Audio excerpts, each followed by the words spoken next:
Hello team, welcome to another ATP Geopolitics video with myself, Jonathan MSP. It's Ukraine War News Update, first part thereof for the 4th of June 2024. Let's get straight to it. I will try and make this a quicker video today. Sorry for those who are expecting these videos to be about the half an hour mark. I really should do better. Right, 1,290 personnel lost yesterday, according to General Staff. Of course, these figures come with all the usual caveats. You can find them in the description below. That is a very high number. Last month was a record-breaking month in terms of personnel losses. Huge numbers lost, and this month seems to be no different at the moment. 15 tanks is above average. 18 armoured personnel vehicles is about average. That's popped down a little bit. Makes you wonder whether they are struggling for numbers of those kinds of units. 65 artillery systems is phenomenal. I mean, we've got a record-breaking 7-day rolling average, says Dell. You can check out his stats below in those Excel spreadsheet graphs I show you. They are for you guys to check out below. Link to them and Bill's dashboard as well.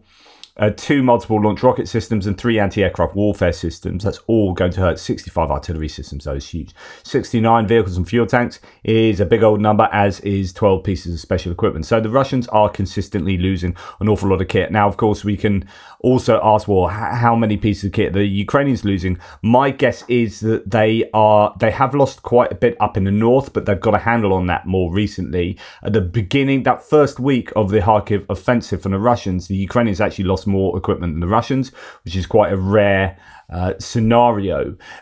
A lot of Lancets have been active up there, so the Ukrainians have lost a fair bit. We'll look at some of the stats in a wee while, but generally across the whole of the front line, I think the Russians are just suffering immense numbers of losses, and it is just unsustainable. Right?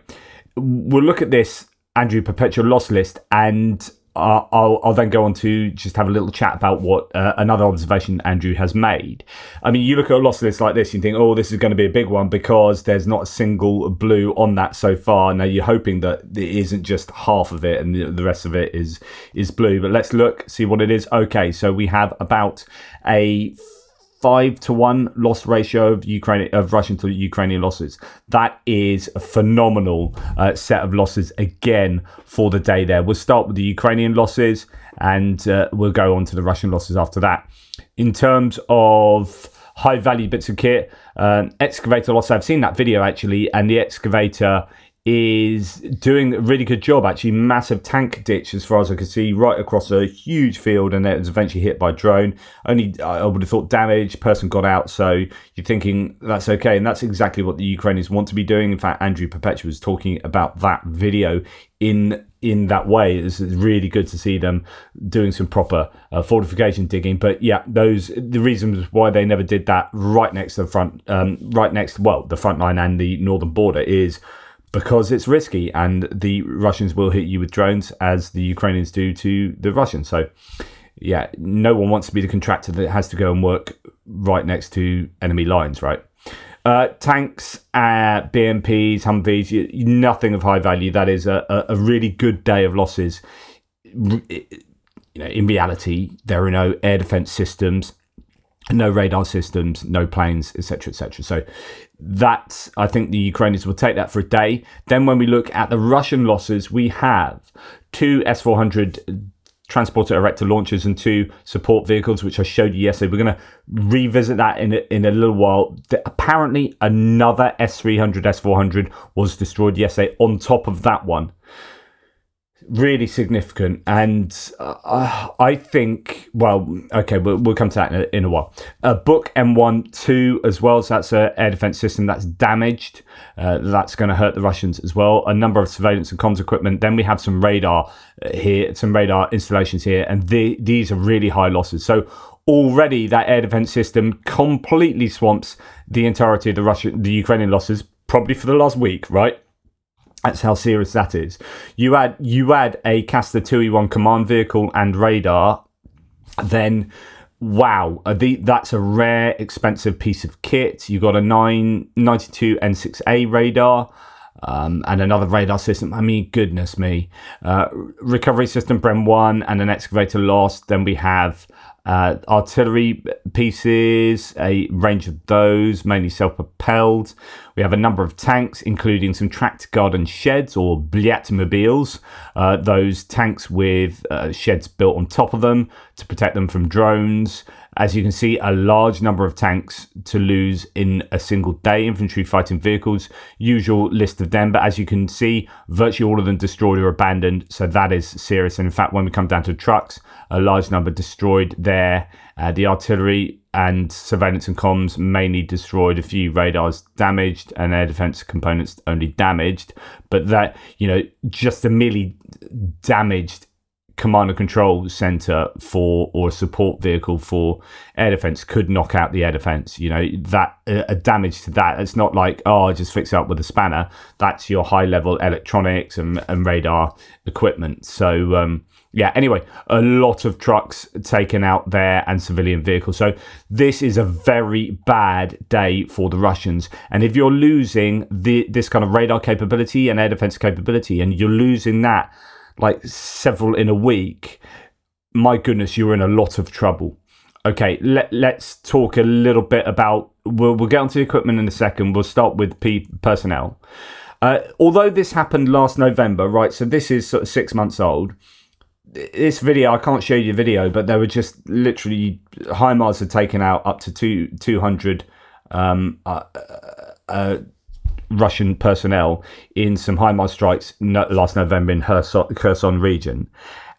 Just when you have these really high numbers, so today 1,290, just a few strikes here can give you 200 Russian dead, and then you've got the wounded, etc., etc. So sometimes you think, oh, surely that's unrealistic. They're losing that many a day. This again, I can't show the video. It's pretty horrific. There are just mounds of bodies. There are moments where serious numbers of troops are taken out in one fell swoop. And another way they're taken out, this is the biggest surrender, I think, during the war. I think this is the largest Russian frontline group surrender of the war, says Trentelenko. Given the number of Ukrainian drone videos of individual Russian soldiers' suicides, we have also been seeing this is beyond morale is low. I have to say, I have seen, and I really don't want to but I have seen them, and then you think, goodness me, this is a whole montage of like 20 of these. It's pretty, I don't know if it is war porn in a way. There are people who get off on that, people who hate the Russians that much, that they'll put together and celebrate the suicide of, say, 20 Russian soldiers individually at different places. They're caught on drone, blowing their brains out. And I've seen a few of them and like, oh no, yeah, that's enough for me.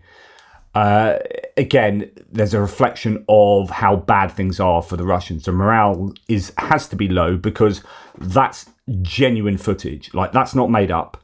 That's footage. I've seen it, or I've seen some of it, and then you're seeing like 60 soldiers at once surrender. So what's going on here? So this is Deep State saying the Ukrainian army takes a large number of Russian prisoners near Vovchansk. Over 60 Russian soldiers were ordered to advance near Vovchansk against the crushing Ukrainian machine gun and mortar fire and under continuous FPV drone attack, and then they refused to fight and have instead surrendered to the Ukrainian army. Now, if that's indeed true, Deep State is pretty kosher when it comes to those sorts of claims. That is a massive loss for that many soldiers in one fell swoop to surrender. I've started saying quite openly that the Kharkiv offensive is a catastrophe. I think it's certainly an operational disaster. Operational disaster is the term I was using last night. I haven't said catastrophe. It's an operational disaster. Unless something significant changes in the next few days, the Russians have had more than a bloody nose in Kharkiv.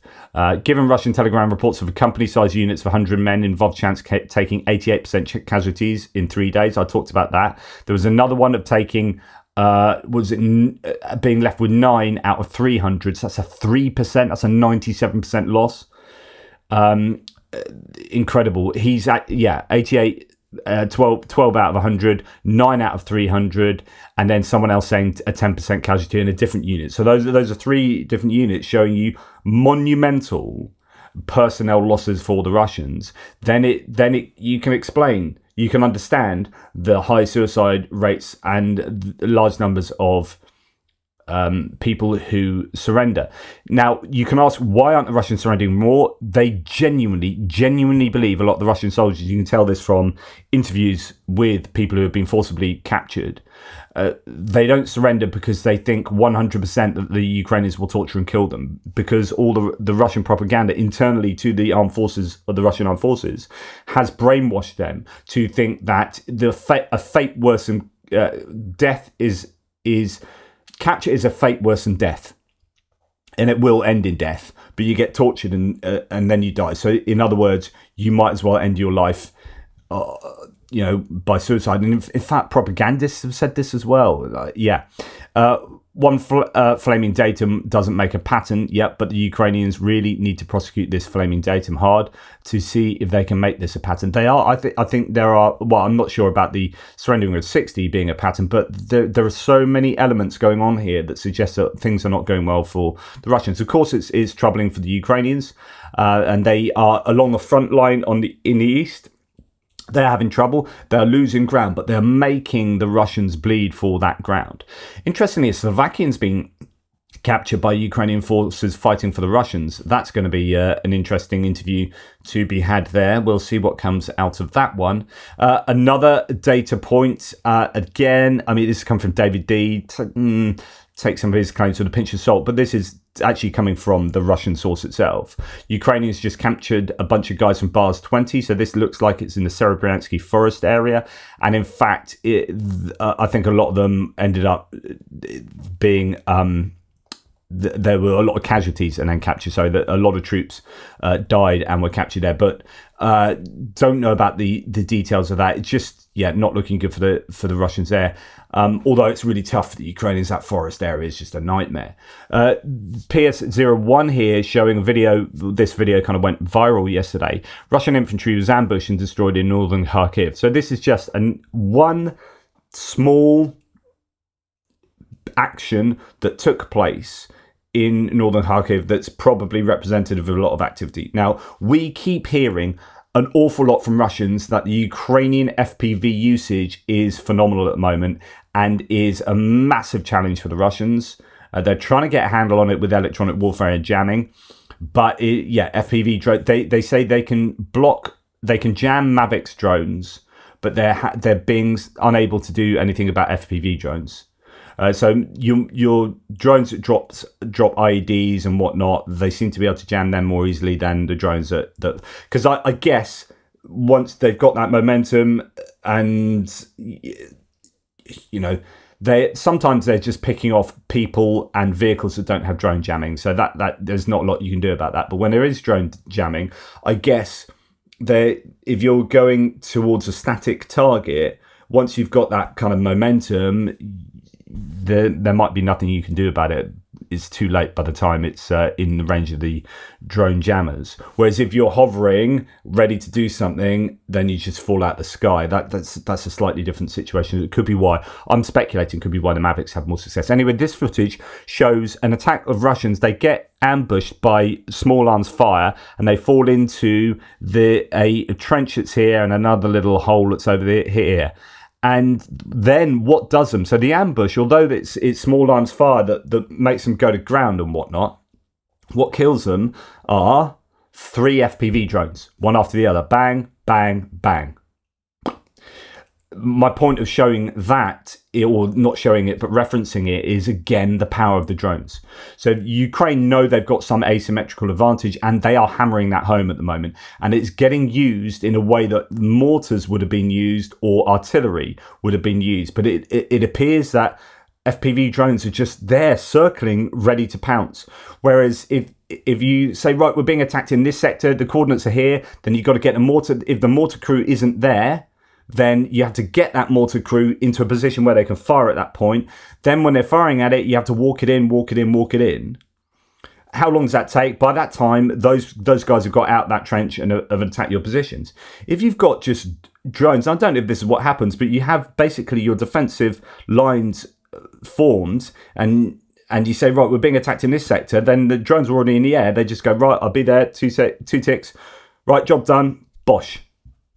There you go. I can see the value, the actually I know that you can't replace mortar, and the fact that you can send mortar and mortar and mortar, and as long as you've got enough ammunition, mortars can be devastating, as can artillery, in a way that FPV drones is a little bit more difficult.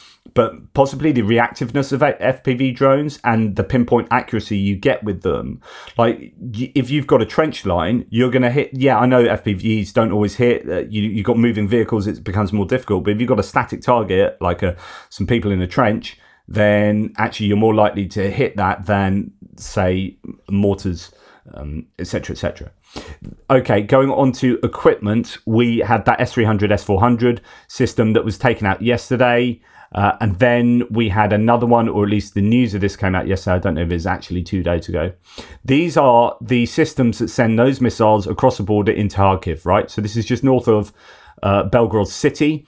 They don't have enough time to react to shoot them down with air defense missiles. So they take a ballistic trajectory, but they're also really quick. They're really quick in terms of the speed they're going, but also, you know, from knowing that they're coming, because they've only just taken off from over there, they've hit you. You can't do anything about it. And that's why they need to take out... It's been waiting an awful long time, but the Ukrainians absolutely need to take out the launchers and these missiles at their route, rather than in the air. It's not good enough to say we can't shoot these things until they're over Ukrainian airspace, because that gives you about 1 minute, less than a minute, before they're in Ukrainian airspace and they've hit Kharkiv. So the allowance to use Western weapons across the border is a massively important thing. And what we have seen is an S300, S400 system here. We've got 2 launchers taken out, a command and control vehicle destroyed and 1 damaged. That is that battery not happening again. We then see a very rare Castor 2E2 radar station taken out with FPV drones. The radar is one of the newest weapons designed to control airspace, determine coordinates, and recognize air targets, including those flying at extremely low altitudes. That's been taken out, incredibly high value. That was on Andrew Perpetua's loss list. Then you can add another S400 to the list, possibly. The news was coming out about this last night. So we might get some footage coming out today. White smoke in Gostichevo, Belgorod, which means that an S300, S400 are up in smoke tonight. So that's the claim as to where it was from. And this is coming from unofficial confirmation from other sources as well. So again, you are seeing and again, that's north of Belgorod. I think the one yesterday was in the Shopino area, or it might have been over here. I think around there.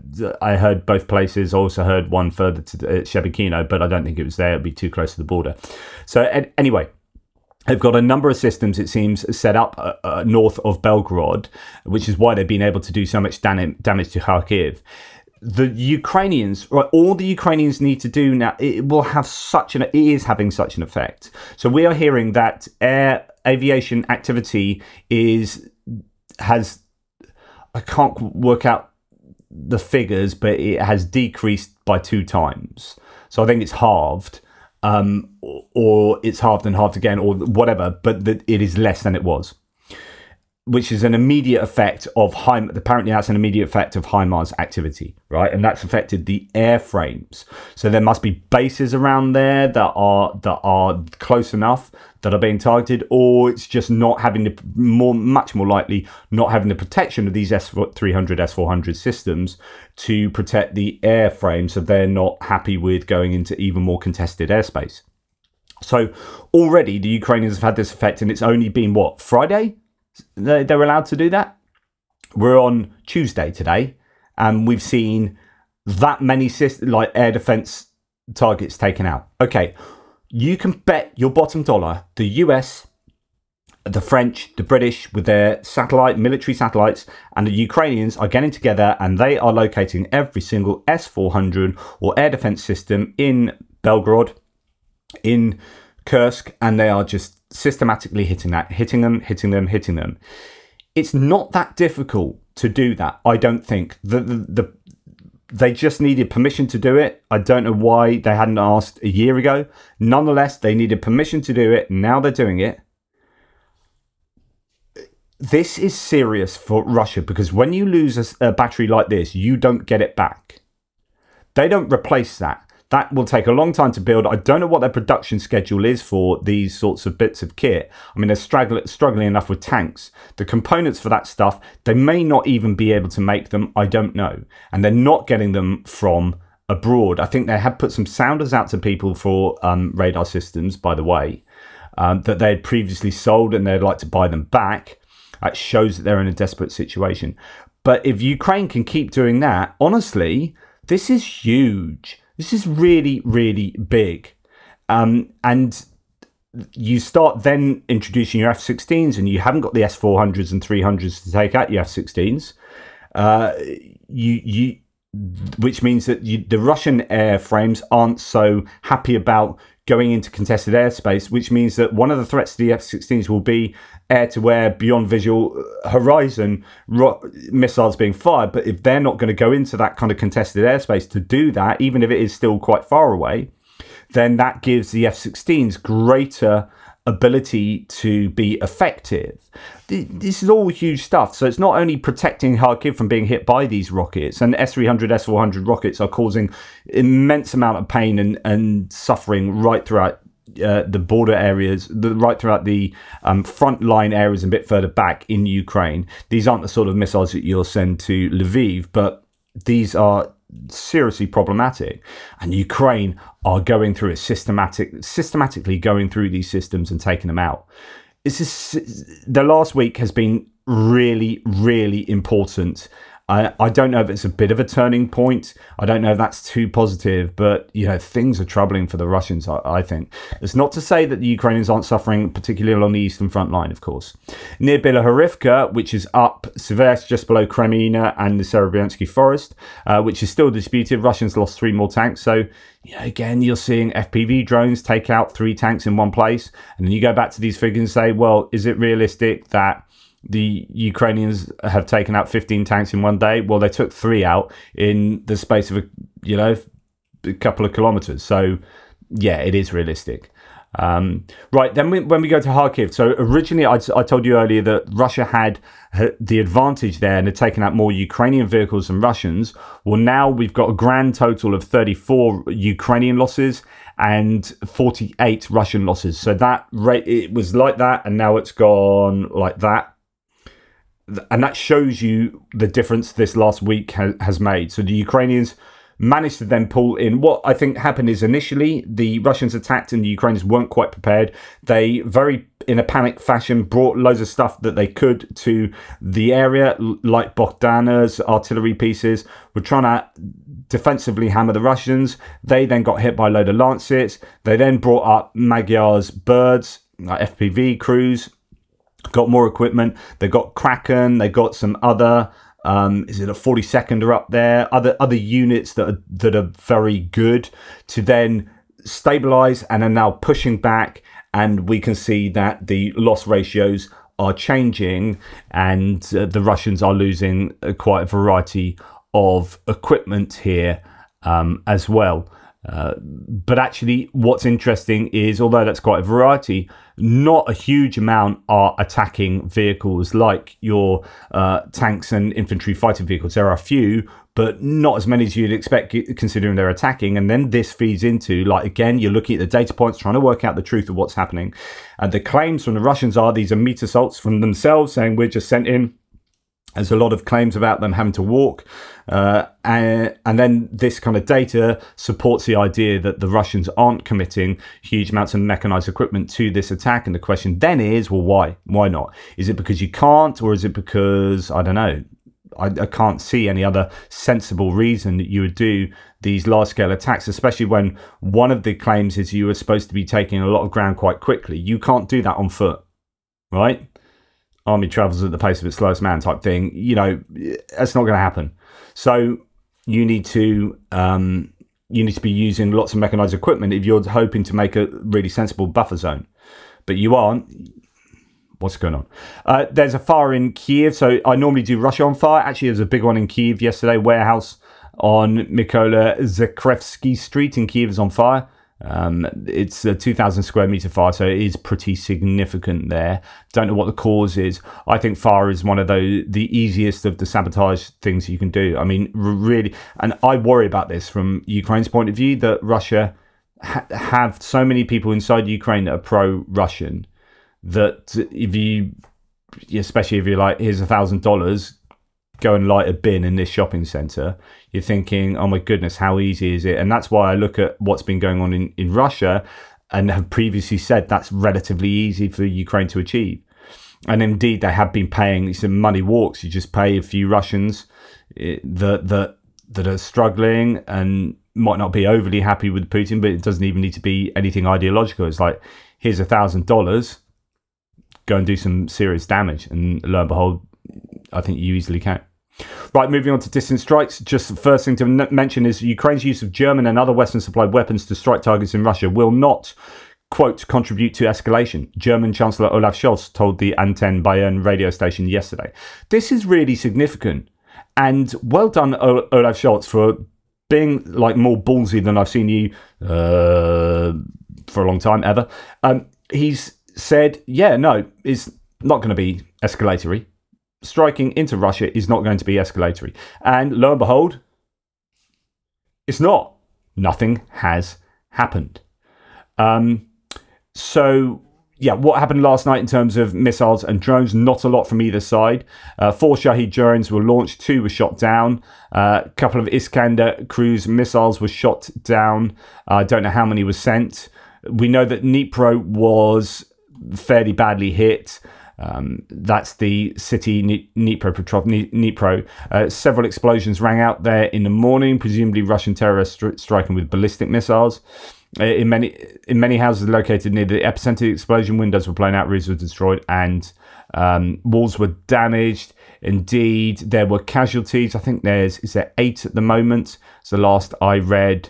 1-month-old baby boy, 17-year-old boy in hospital, 68-year-old man and 3 women, 32, 36 and 56 injured. So again, mainly it appears civilian infrastructure hit by that.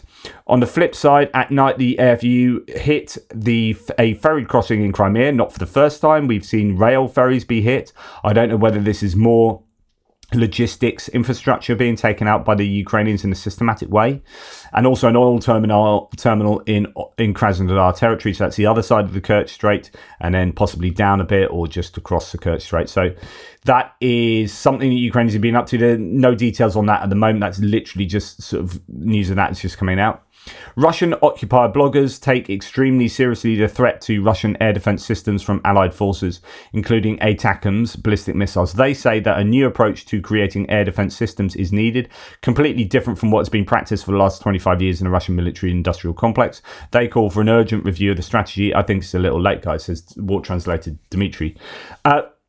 Again, these kind of views are worthy of taking note of, because they do give you a sense of the panic that the Russians are feeling with what's going on at the moment. I go back to just showing you S-300s, S-400s being taken out and radars being taken out at an incredibly significant rate. Like, if you're going to lose 2 of those batteries in a week, in 3 days,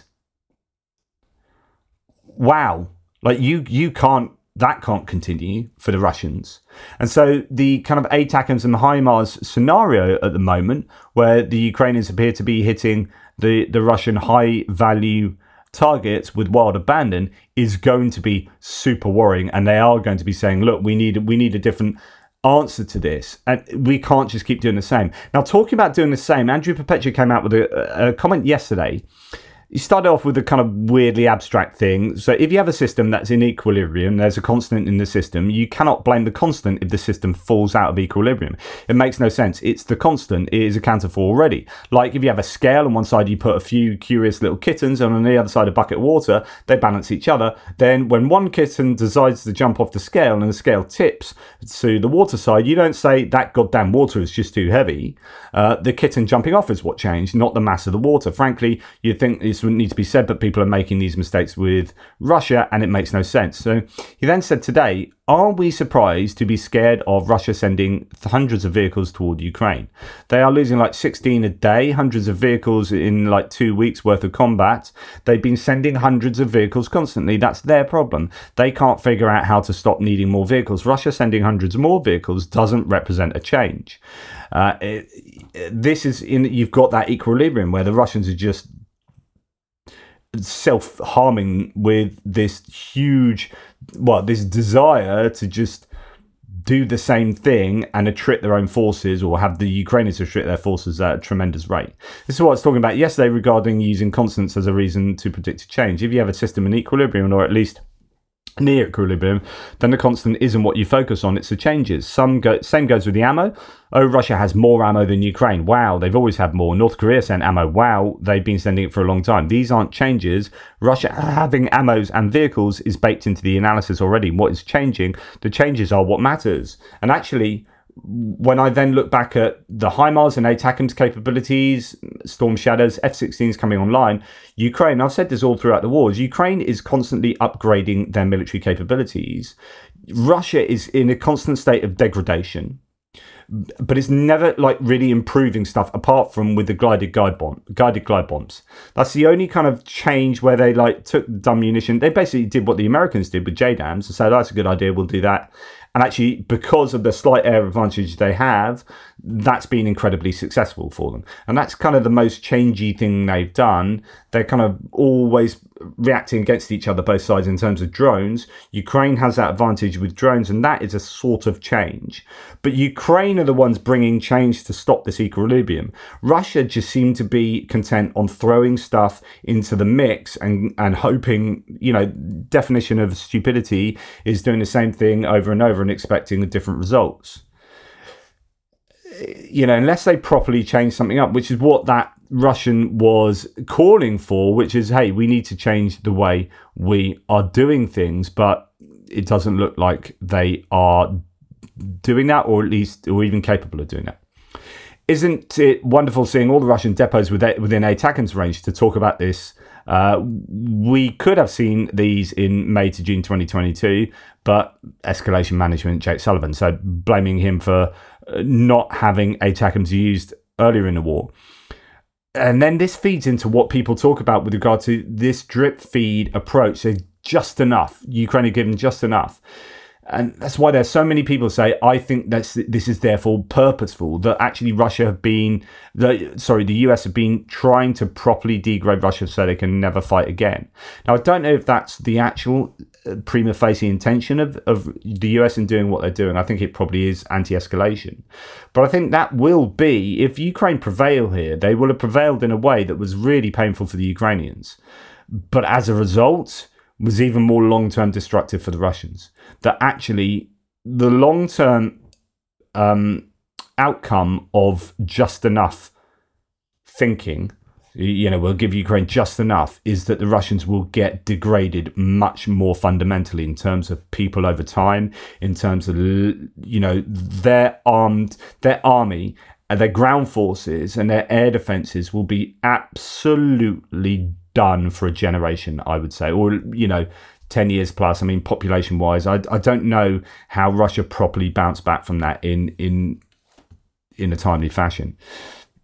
But anyway, getting back to ATACMS, Skadovsk was hit. Something big has been hit there. That's on the southern coast of Kherson. So you've got Kherson city there and the Dnipro River. This is where they pulled a lot of stuff back from when they pulled out of Kherson, the Russians, when they did that withdrawal under the Butcher Syria, the Surovikin. They pulled a lot of stuff to Skadovsk, but that gets hit routinely. They've had training base on this kind of isthmus here with that sandbar that connects it, and the Ukrainians have hit that with HIMARS previously, taking out training operations along there, and huge numbers of personnel that were hit in those strikes, I remember showing you. Then north of Belgorod, again, we're going back to Belgorod, explosions have occurred at a Russian military camp. Careless smokers. An ammunition depot caught fire near the village of Gremichi in the Belgorod region yesterday following an explosion at a Russian military camp. The blast, caused by careless handling of ammunition, led to a fire and injured 7 military personnel who were hospitalized. Gremichi is located about 39 kilometers north of Belgorod. I don't know whether that was then hit again or whether it was just that initial issue that took place. Right now, onto other bits and pieces. I'm not being very good at being quick, am I? Vovchansk. So just to let you know that it appears that the Ukrainians are pushing back in Vovchansk. Geolocated footage confirms that Ukrainian forces have recaptured significant parts of the eastern Vovchansk, north of the Vovcha River, and are further advancing in the northeastern part. Heavy fighting reported in the area of highlighted green there, according to NOL reports. There are, of course, areas elsewhere on the front line where the Russians are pushing and the Ukrainians are suffering a lot. Just to let you know that the sort of things that happens here, we have Russians mining the bodies of victims that they killed at the border with Ukraine. Here's an ML8 anti-lift mine. Only 250 grams of pressure is needed to hold down the lid. The mine can be used anywhere, basically. So here it is, jammed under the leg of someone that's been killed. And as the Ukrainians go and clear things up, whether it be civilian or military personnel, you've got to be assuming that every dead body is mined, and then that makes things really, really difficult, horrible, really. UK military chief Admiral Radakin is confident that Ukraine will win the war, but allies must maintain support. He actually used, I think, fairly strong rhetoric here. The UK military chief is, quote, hugely confident that Ukraine will eventually win the full-scale war despite Russia's recent tactical advances, he said in an interview with Sky News. Good news there. And here we have the right kind of interview I like to see on Fox News instead of spouting the nonsense of people that should know better, people like JD Vance, Marjorie Taylor Greene, all those kind of wingnuts. We cannot ask Ukraine to fight with one arm tied behind its back. We must lift all caveats on weapons deliveries to Ukraine. This appears to be the former head of NATO, Rasmussen, I think, saying this. Let's make sure it's loud enough for you. Secretary General, one, how significant is this decision, but also what potential risk is there here for the U.S. and its allies? I welcome the decision. It is definitely a step in the right direction, but it is too little, too late. What we should do immediately is to lift all caveats and all restrictions on weapon deliveries, which weapons and their use. We cannot ask the Ukrainians to combat the Russians with one arm tied behind the back, and that's what we're doing. So I welcome this decision, but we should have gone further. In other words, yep, HIMARS is great. ATACMS. Still, UK have and French have allowed Storm Shadows and Scout to be used north of the border. I don't know whether that will happen. They'll need to take out the air defense systems first, which appears to be what they're doing, and that could be a precursor to the use of cruise missiles. I don't know. But yeah, good news there. Now, Scott Ritter, former US intelligence officer, says was not let leave the US to attend a forum in St. Petersburg. Okay, translating that. This is from TASS, the state news agency in Russia. Now, Scott Ritter is a propagandist who is a deplorable human being for a whole host of reasons. Go and look at his background and his interaction with minors. But anyway, he is one of the most prominent pro-Russian propagandists. He's married to a pro-Russian Georgian woman. I've debunked some of his claims before. Anyway, he was taking off from a flight from New York to Istanbul, and he said, they took my passport and have taken my bags off the flight, he said. He also said no explanations were given to him. The police, in his words, said only that it was done in order at the order from the Department of State. According to Ritter, another US expert, former judge and now Judging Freedom podcast host Andrew Napolitano will not go to Russia either. However, quote, he cancelled his trip for completely different reasons. Well, he's another one that should be stopped. I mean, you can argue, freedom of speech, freedom of speech. When does freedom of speech become spying?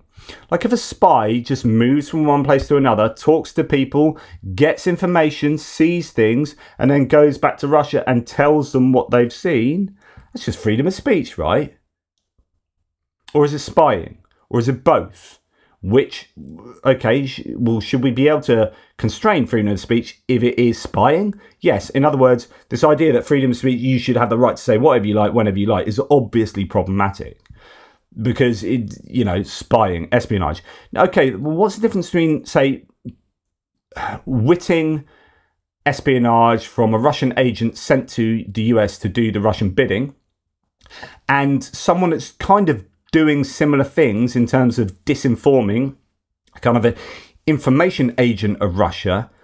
He's either witting, or if he's not witting, like if he's not getting money from Russia, which he has to be because he's been a paid up member of RT, like doing stuff on RT all the time, and etc., etc.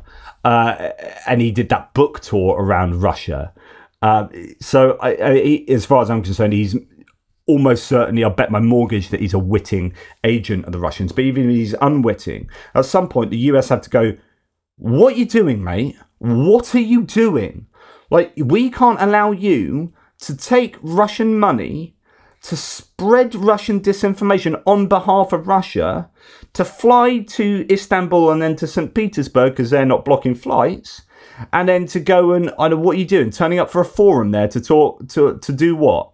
Like, yeah, do you know what? We're going to take your passport because you're pretty much functionally the same as a spy. And we have no problem stopping spies doing crap like that. So we're going to stop you doing that. I have no problem. I think the US should have done this way earlier. I think that man's passport should have been taken away a long time ago. And so we're seeing here from an Azerbaijan news source, RT contributor. So there you go. That's how they see it. I mean, he was stopped from visiting Russia. US State Department seizes his passport, etc., etc. Off to the International Economic Forum in St. Petersburg, the one that happens every year, that actually wasn't very well attended last year because no one really wanted to go. Well, wow, Scott Ritter's going now. That's a big haul. I'm fine. I'm just aggravated, he says. Well, you should be ashamed, mate. More than aggravated, you should be freaking ashamed. But interestingly, it doesn't seem to be just with him. So Jane Kiev says members of the Russian government's paid influencers program. So I wonder if these are all, there is a network. There must be just some central project of Russia to be getting as many influencers on board, whether it be Lancaster, that chap going around, and Johnny Miller, UK one, and what's the other guy that did the interview after Ilovaisk? After 2014, he's been there. 2014, he's been there for ages. Anyway, there's another Graham Phillips. All these people, Scott Ritter and Colonel McGregor. These are all part of. There must be just some unit in the Kremlin that organises all these people. Anyway, Jane Kiev says, member of the Russian government's paid influencers program, whining that all his fellow propagandists are getting taken down. So Johnny Miller here, who is a plum tool. Scott Ritter's passport seized. Wyatt Reed, so the guy from the Grey Zone I reported on yesterday, an American news media organisation that's taking money from Iran and Russia to spread Iranian and Russian disinformation. Yeah, damn right he's been attacked by the Washington Post. Anyway, Wyatt Reed attacked by the WAPO. My hacked documents released online. Clooney's foundation saying journalists should be arrested. There's a real campaign to shut down those who promote peace in Europe. You don't promote peace in Europe, you absolute dingbat. You promote Russian aggressive, bellicose disinformation. You justify torture and war crimes. Of course, this should be happening. Pekka Kaliniemi being very tongue-in-cheek. Thank you, Johnny, for helping Ukraine in Crimea. So I think what he's referring to, I think Johnny Miller released some like live stream footage of where he was or something, and it allowed things to be geolocated and attacked. So thank you for helping in Ukraine. You are living proof that people really can change. Lots of people absolutely piling in here, but because Johnny Miller is an overt Russian propagandist, a British one, but all of these people should be constrained in their, I think, movements and speech by the appropriate entities. As someone says after that thread, can you help us get this out into the public sphere? This is Johnny Miller, who's a British guy that was just making those claims. It's a petition, revoke his British citizenship. So there's just a change.org petition for that. Anyway, I digress. Right, let's now go. We're going to finish with the extent of damage to a Ukrainian truck returning from a combat mission. This is why NATO are always, or people on behalf of NATO or with NATO are fundraising for trucks, because this is what can happen to them. And yet here they are still apparently using this truck despite it being absolutely hammered. Anyway, thank you so much for listening. Please like, subscribe and share. Take care, everybody. Speak soon. Toodle pips.